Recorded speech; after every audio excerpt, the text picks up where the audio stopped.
Le président burundais Evariste Ndayishimiye a été désigné le 17 juillet 2025 représentant de l'Union africaine UA pour le Sahel.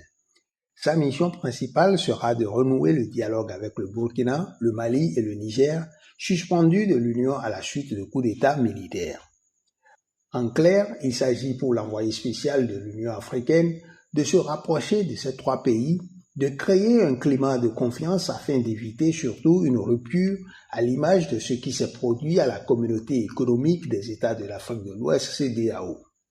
La priorité étant avant tout leur retour au sein de l'UA au plus tôt. Il est à se demander pourquoi le choix du président burundais.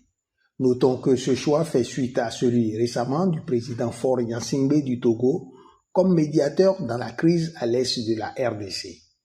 On est donc tenté de croire que l'organisation essaye depuis peu une nouvelle forme de gouvernance face au conflit après l'échec apparent de l'ancienne méthode qui consistait à confier la médiation à d'anciens chefs d'État.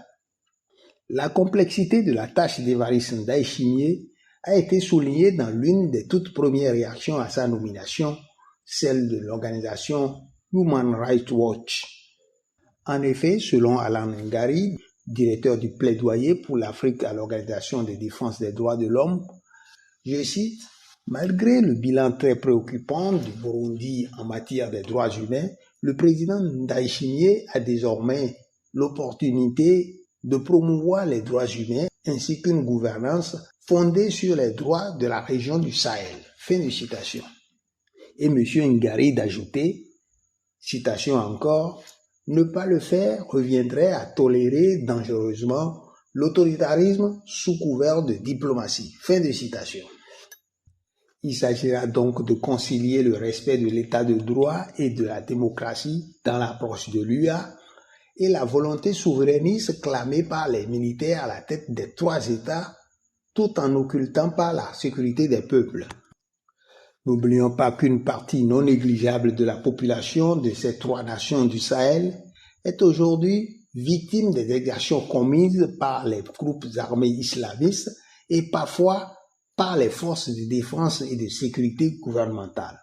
Notons aussi que les dirigeants militaires ont fait preuve d'intolérance à l'égard des opposants et des dissidents éventuels.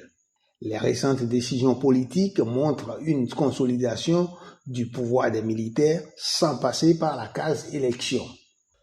Evariste Ndayishimiye dispose peut-être d'un atout non négligeable.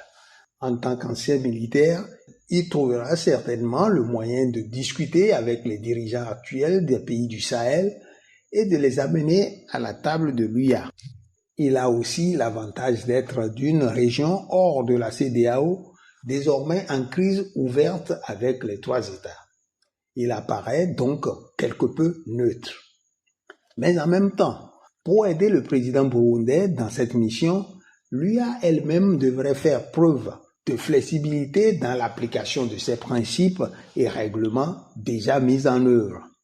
La crise est latente et le mieux aurait été de l'empêcher d'advenir. L'éternelle précaution de prévenir plutôt que d'avoir à guérir. En fait, de quel pouvoir dispose concrètement l'UA pour peser véritablement dans les crises sur le continent? Là se trouve le nœud gordien jusqu'à présent jamais tranché. Une institution qui peine à faire fonctionner ses propres organes et à les rendre autonomes et décisifs. Évoquons tout simplement la question du budget, dépendant excessivement des partenaires financiers extérieurs, ce qui limite les capacités de l'organisation dans divers domaines. Sa légitimité et son leadership sont souvent plombés.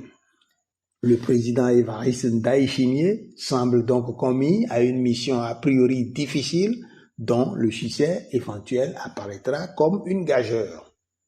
Merci pour l'attention.